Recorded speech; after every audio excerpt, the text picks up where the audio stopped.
మేము వైసీపీ మీద ఆరోపణలు చేయడానికి రాలా, ఆధారాలు చూపించడానికి వచ్చాం. యానిమల్ ఫ్యాట్ కలవలేదు కాదు సామి, అసలు నెయ్యే సరఫరా చేయాల.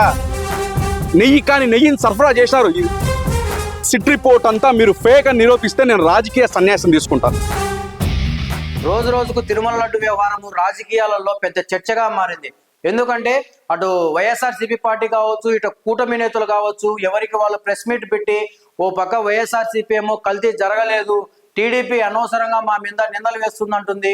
ఓ పక్క కూటమి నేతలేమో ఈ కల్తీ జరిగింది, పామాయిల్ కలిపారు, కొన్ని కెమికల్స్ కలిపారు, అది నెయ్యిగా మార్చారని చెప్పి కోట్ల రూపాయల డబ్బు సొమ్ము చేసుకున్నారు. కొన్ని కోట్ల మంది హిందువుల మనోభావాలను దెబ్బతీశారు. ఎందుకంటే ఎంతో మంది హిందువులు ఈ తిరుమల లడ్డును సేవించారు, తిరుమల వెంకటేశ్వర స్వామిని దర్శించుకొని ఎంతో పవిత్రంగా ఆ లడ్డును సేవిస్తారు కాబట్టి, ఆ లడ్డును 10 మందికి పంచుతారు కాబట్టి ఈ లడ్డు కల్తీ జరిగింది అని చెప్పి ఓ పక్క కూటమి నేతలు దీని మీద పూర్తి స్థాయిలో కౌంటర్ ఇస్తున్నారు. ఇదే క్రమంలోనే కడపలో జనసేన పార్టీకి చెందిన కొంతమంది నేతలు ప్రెస్ మీట్ పెట్టారు. అంటే పక్కాగా వైఎస్ఆర్సీపీ నేతలు కల్తీ చేశారు. ఒక పక్క వాళ్ళేమంటున్నారు, దీంట్లో జంతువుల కొవ్వు కలవలేదు అనే అంటున్నారు తప్పితే కల్తీ జరగలేదని ఎక్కడ వైసీపీ నేతలు అనట్లేదు. జంతువుల కొవ్వు కలవలేదు అంటున్నారు తప్పితే ఎక్కడే గాని కల్తీ జరగలేదని మాట్లాడుతున్నారు. ఎస్, జనసేన నాయకులు ఒక్కటే చెప్తున్నారు, కల్తీ జరిగింది, ప్రూఫ్స్ మాకాడున్నాయి, ఖచ్చితంగా మేము ఈ ప్రూఫ్స్ కు ఎవరితో అయినా డిబేట్కు రెడీ, లేదంటే మేము రాజకీయ సన్యాసమైన చేస్తామని చెప్పి జనసేన నాయకులు అంటున్నారు. వైఎస్ఆర్సీపీ నేతలకు దమ్ముంటే నా సవాలు స్వీకరించండి, ఎక్కడైనా చర్చకు నేను సిద్ధం అని చెప్పి జనసేన పార్టీ సాయి వైఎస్ఆర్సీపీ నేతలకు గట్టిగా కౌంటర్ ఇస్తున్నాడు. ఒకసారి సాయి ఏం మాట్లాడో మనం ఒకసారి విందాం. మేము వైసీపీ మీద ఆరోపణలు చేయడానికి రాలా, ఆధారాలు చూపించడానికి వచ్చాం.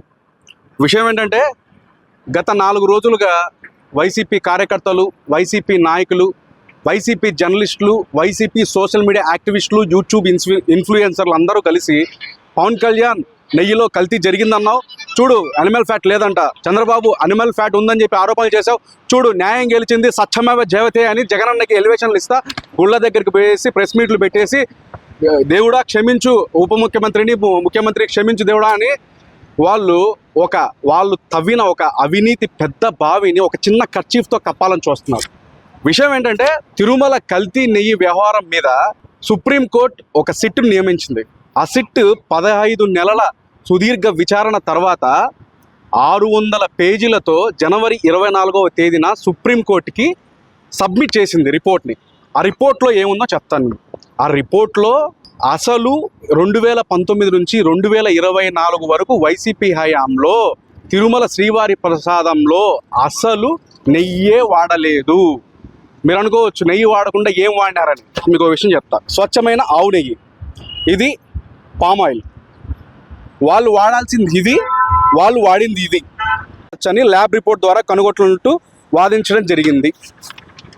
ఇది చూడండి, ఫైనల్గా కల్తీ జరిగిందా లేదా? అవును, 68 లక్షల కిలోల నకిలీ జరిగిందని చెప్తోంది. ఎన్ని సంవత్సరాలు? 2019 నుంచి 2024 వైసీపీ ప్రభుత్వంలో, జగన్మోహన్ రెడ్డి గారి ప్రభుత్వంలో. స్కామ్ విలువ సుమారు 250 కోట్లు. ఎన్ని అకౌంట్లు, ఎంతమంది అక్యూజ్డ్? 36 మందిని అక్యూజ్డ్గా చేర్చింది.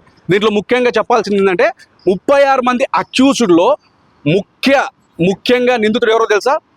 గత టీటీడీ చైర్మన్ వైవి సుబ్బారెడ్డి గారి personal assistant Appanna.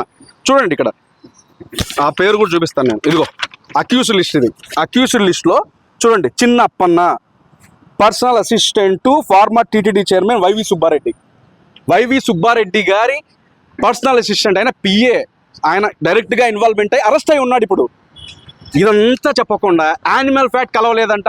Animal fat కలవలేదు కాదు సామి, అసలు నెయ్యే సరఫరా చేయాలా. అదెంత పెద్ద కల్తీ అసలు అర్థమవుతుందా మీకు? అసలు నీకు చిన్న ఎగ్జాంపుల్ చెప్తా వైసీకి సంబంధించిన వాళ్ళకి. మీరు ఏమనుకుంటారంటే, ఇప్పుడు మీ ఇంటికి ఒక పాలవాడు పాలు సరఫరా చేస్తూ ఉంటాడు. మీకు దాంట్లో ఆ పాలల్లో నీళ్లు కలిపినాయని డౌట్ వచ్చిందనుకో, ఆ పాలని మీరు ల్యాబ్కి పంపిస్తారు టెస్ట్ చేయడానికి, దాంట్లో పాలు కలిసినాయా లేదా అని.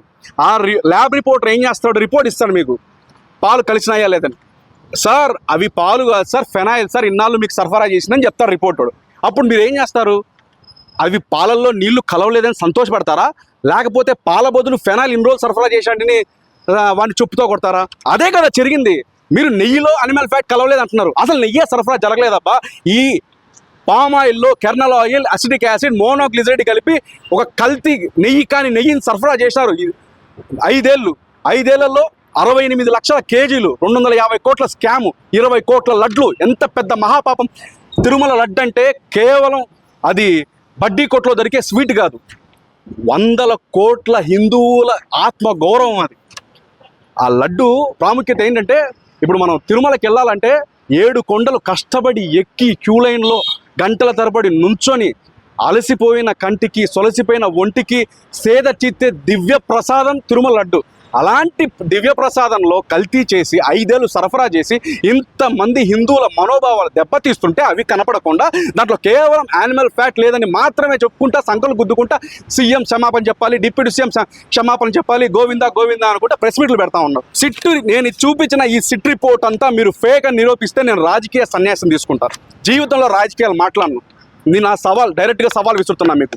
వైసీపీ వాళ్ళందరికీ నేను చూపించిన ఈ సిట్ రిపోర్ట్ వైసీపీ హయాంలో 2019 నుంచి 2024 వరకు తిరుమల నెయ్యి కల్తీ కాలేదు, 68 లక్షల కేజీల నెయ్యి కల్తీ కాలేదు, 20 కోట్ల లడ్లు కల్తీ కాలేదని ఎవరైనా నిరూపిస్తే నేను రాజకీయ సన్యాసం తీసుకుంటాను. ఈ సవాల్కి ఎవరన్నా వచ్చేవాళ్ళంటే ఎవరికైనా సిద్ధం. నేను ఈ సవాల్ స్వీకరించేవారు ఎవరైనా ఉంటే సిద్ధం. నేను దయచేసి ఇంకా చివరాఖరిగా ఒక విషయం చెప్పాలనుకుంటున్నా. పార్టీలకు అతీతంగా ఒక హిందూగా ఆలోచించండి దయచేసి. మన తాతల కంటే వాళ్ళ తాతల కంటే వాళ్ళ తాతల కంటే వాళ్ళ తాతల కంటే వాళ్ళ తాతల కంటే ముందు పుట్టిన ధర్మాన్ని, హైందవ ధర్మాన్ని అవమానించొద్దండి. ఆ హైందవ ధర్మాన్ని అవమానించి అవహేళన చేసిన వారి వెనక ఉండి సపోర్ట్ చేస్తూ మీరు మన ధర్మాన్ని ఇంకా కించపరచకండి. ఇది నా అభ్యర్థన.